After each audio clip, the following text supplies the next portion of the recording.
está escuchando Notimundo. Periodismo objetivo, responsable y equitativo. La guerra en Medio Oriente, que comenzó tras los ataques de Israel y Estados Unidos contra Irán, se intensificó este lunes al extenderse hacia Líbano con la apertura de un nuevo frente del conflicto. La noticia requiere profundidad. En Notimundo están los protagonistas de la noticia. Damos la bienvenida a los estudios de FM Mundo a Patricio Rivas, profesor de la Escuela de Seguridad y Defensa del IAEN, Instituto de Altos Estudios Nacionales, para hablar sobre el conflicto en Irán. ¿Se intensificará en los próximos meses? ¿Hay una solución visible, algo que pueda considerarse de corto plazo o no? Es parte de las preguntas que tenemos. Patricio, gracias por estar con nosotros. Bienvenido. Gracias a ti. Bueno, primero agradecer la invitación y agradecer a los oyentes que están reflexionando sobre un problema que va a marcar la historia inmediata a escala mundial. Mira, yo creo que hay que construirse un marco de análisis, porque si no, el fárrago de los hechos que se suceden con mucha rapidez nos va a saturar de información y poco análisis. Y creo que una de las principales preguntas que se hace a la gente es: ¿se está enfrentando Estados Unidos a una amenaza real de Irán o está buscando simplemente consolidar el poder? Yo creo que la política norteamericana, en este punto en específico, lo que busca, junto con la del Estado de Israel, es un cambio de régimen. Ese es el tema central. Es decir, resituar la ubicación geopolítica y política de Irán en el contexto del Medio Oriente. Ese es el tema por parte de la alianza Estados Unidos-Israel. Y el tema por parte de Irán es resistir. Es decir, es un tipo de conflicto donde Irán tiene que resistir. Aun cuando sus capacidades no sean o sean limitadas. Solo con resistir. Solo con resistir le bastaría. Sí, en tiempo, por cierto, prudencial. Y en el caso de la política norteamericana para el Medio Oriente, particularmente el cambio de régimen. Si yo veo esa polaridad, que para un actor implica resistir y para el otro el cambio de régimen, la analítica rápida que te diría, pueden ocurrir muchas otras cosas, pero la analítica rápida sería que si no hay cambio de régimen, Estados Unidos pierde, por lo menos en este momento, en esta etapa. En esta primera fase, en este primer momento. Ese es el tema. Y si tú ves, no me quiero referir al ámbito estrictamente geopolítico, sino más de política mundial. Si tú ves la política iraní en el curso del viernes hasta hoy día, ha sido resistir. Ahora, ¿por qué extiende el conflicto? Que es lo que tú señalabas al principio. Yo creo que extiende el conflicto por dos cosas.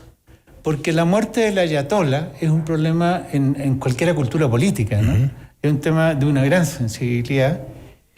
Era un ayatolá que se negó a irse a los refugios, ¿sí?, contra bombardeo, que señaló con una frase que ya está recorriendo el Medio Oriente: si no pueden ir 90 millones, ¿sí?, de iraníes, no voy yo. Y ese es quizá, o se podría considerar un primer gran triunfo de Estados Unidos en sus pretensiones. Yo creo que no. ¿Por qué? Porque lo que voy a llamar la hipótesis venezolana, ¿sí?, uh-huh, es que se extrae a Maduro y el régimen se reacomoda, pero en el fondo se triza. En el caso de Irán no. En el caso de Irán hay una línea de mando en un Estado que tiene una constitución perfectamente articulada en relación a los conflictos. Las líneas de mando se dispersaron, se pasó a un modelo que un poquito pretenciosamente se llama de mosaico, donde los comandos locales... Pero ideológicamente se consolida. Claro, porque resiste, por eso te señalo el primer punto. A ellos les basta con resistir. Y ese es un punto muy complejo, porque Irán, al extender el conflicto, está obligando a los países del Golfo Pérsico, particularmente a Arabia Saudita, a tratar de jugar una política de paz. Hoy día en la mañana, ya ayer, pero hoy día en la mañana de manera singular, cientos de miles de turistas y personal extranjero en Arabia Saudita y en los países del Golfo querían abandonar el país. El punto es que son países que son emiratos, ¿sí?, que son pequeños países con una gran cantidad de recursos y que si se les va el personal extranjero y se les decae el turismo, por lo menos entran en una fase crítica. En el corto plazo hay que ver qué ocurre en el mediano. Yo creo que aquí hay otro, y lo infiero de tu reflexión, que hay también dos factores que están flotando y que hay que tratar de ordenarlos bien, que son las elecciones en Estados Unidos de medio tiempo y las elecciones en Israel. Yo percibo que cual están las cosas, en Israel puede funcionar la política de Netanyahu respecto de cara a las elecciones, ¿sí? Por el contexto que vive el Estado de Israel. Pero yo creo que en Estados Unidos difícilmente. Ya tienen 6 muertos, hay 22 heridos, probablemente va a haber más hoy día en el conteo de la tarde-noche. ¿Puede ser rentable para Trump avanzar o ya generar una escalada del conflicto? Mira, Trump hizo hoy día una temeraria reflexión de que no se negaba la posibilidad que fueran tropas. Lo que te advierto que después del síndrome de Vietnam, el síndrome de Afganistán constituye una audacia política. Yo creo que fue una jugada audaz donde se trabajó con la hipótesis que el régimen se derrumbaba, como cuando le saca al saco que tienes colgado, ¿sí? Le sacas el gancho. Y no ocurrió eso. No ocurrió eso porque Irán se viene preparando para coyunturas de este tipo en los últimos 45 años. Y a eso quería referirme porque también este mensaje de la resistencia puede tener que ver con algo que seguramente no está siendo público, que no lo conoce Estados Unidos, que no lo conoce Israel, o algo que pueda tener guardado Irán respecto de su capacidad nuclear, por ejemplo. Yo no creo, mira, el ayatolá actual, y esto es bien importante llevarlo en cuenta en tu pregunta, el ayatolá actual, por cuestiones teológicas, era el único o el más protagónico que se oponía a que Irán tuviera artefactos nucleares. Entonces, cuando tú dices, ¿qué tipo de análisis, que te lo comenta toda la prensa europea hoy día, qué tipo de análisis hicieron? ¿Sí? Porque dieron de baja o asesinaron al único personaje fundamental que se oponía a que Irán tuviera bomba atómica. Por supuesto, no sabemos cuánto demorarían en tener un artefacto nuclear, pero eso te indica que es una política más construida sobre el impacto mediático que sobre la anchura estratégica. Sí, porque justamente el único que se ha opuesto públicamente y que señala que va contra los libros, contra las religiones del libro, incluido por supuesto el Islam, es esta ayatolá que fue asesinado. La resistencia, ¿cuánto tiempo más podría ejecutarse? Yo creo que la resistencia, yo creo que Irán tiene una alta capacidad. Mira, es un país con 90 millones de habitantes. Yo creo que eso es un tema demográfico, pero fundamental. Es un país enorme. Es un país donde el 60% de la población son persas y el resto de otras minorías nacionales. Pero es un país, yo creo que una de las dificultades principales que yo echo de menos en el análisis internacional es el análisis geocultural. ¿Qué te quiero decir con esto? Que es un país que peleó contra Alejandro el Magno. O sea, son persas.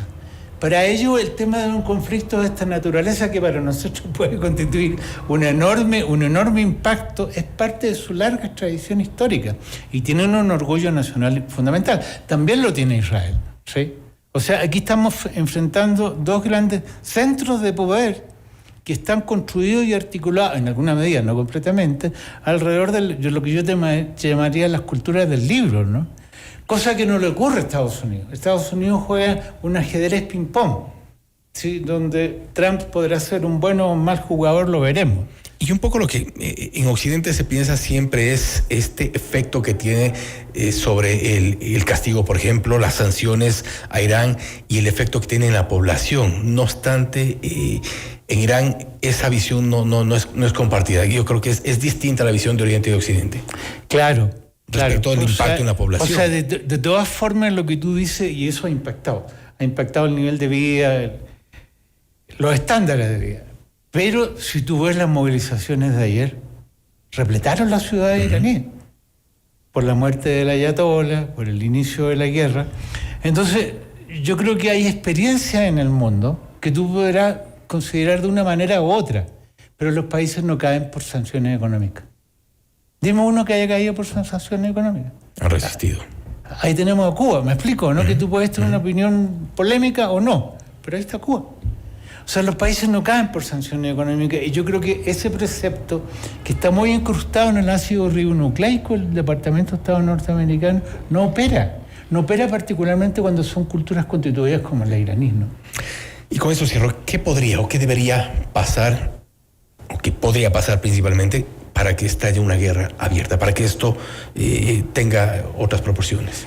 Yo creo que, o sea, jugando con la hipótesis, yo creo que del tipo de evento siguiente, que Irán bombardee los pozos petroleros de Arabia Saudita, que se dispare el precio del petróleo, eso es una opción. Hay un ataque a los pozos, hay un ataque a la refinería, ¿sí?, en Arabia Saudita. Y eso ya supone un impacto mundial. Claro, pero no está claro el origen del ataque. Entonces ahí hay que... Pero eso sería que se cierre el estrecho de Hormuz durante un par de semanas. Ya hay un buque norteamericano que fue hundido, pero fue hundido en un puerto, pero ya hay una amenaza misilística sobre el estrecho de Hormuz, donde pasa el 22% del petróleo mundial, ¿sí? Y tercer punto, aquí entra un actor insólito. Insólito en términos de que tampoco lo veo muy presente en la reflexión, que es China. China se abastece del petróleo iraní. Probablemente, si tú observas, la mayoría de los ataques iraníes están acompañados por fotografías satelitales en las últimas 48 horas, que son de satélites chinos. Es decir, China está prestando un apoyo en inteligencia estratégica y operacional muy sensible. ¿Por qué? Porque es parte de la ruta de la seda. Pero es un apoyo logístico, más no ideológico, y tampoco ha sido un apoyo de frente en el conflicto. No, ha sido un apoyo de frente, pero observa tú, Irán inesperadamente, por ser cínico en mi reflexión, de pronto aparece con misiles hipersónicos, que solo tiene Rusia y China en el mundo. Son misiles que van arriba de los 10.000 kilómetros por hora. Y ya lanzó misiles hipersónicos. Entonces, la única hipótesis operacional, analítica que te queda, yo creo que los rusos no, se lo pasaron los chinos. Entonces, si tú examinas el tablero global, en Irán se está jugando una de las batallas de la situación mundial. Te aclaro algo, hoy día China está haciendo ejercicios militares en Bielorrusia, hoy. Será entonces importante ver lo que ocurre en los próximos días. Creo que será determinante también la participación del resto de países y las posiciones en medio de este conflicto. Patricio, nuevamente, gracias por su tiempo y gracias por haber estado con nosotros. Gracias a ti. Gracias por las muy importantes reflexiones. Mucho para que ustedes hablar sobre ese tema. Gracias también. Gracias. Patricio Rivas, profesor de la Escuela de Seguridad y Defensa del IAEN, hablando sobre el conflicto en Irán. ¿Se intensificará? ¿Qué es lo que ocurre? ¿Cuál ha sido la participación del resto de países y qué se espera para los próximos días? Esto es Notimundo Estelar, siempre bien informados. Noticias, entrevistas, análisis e información inmediata.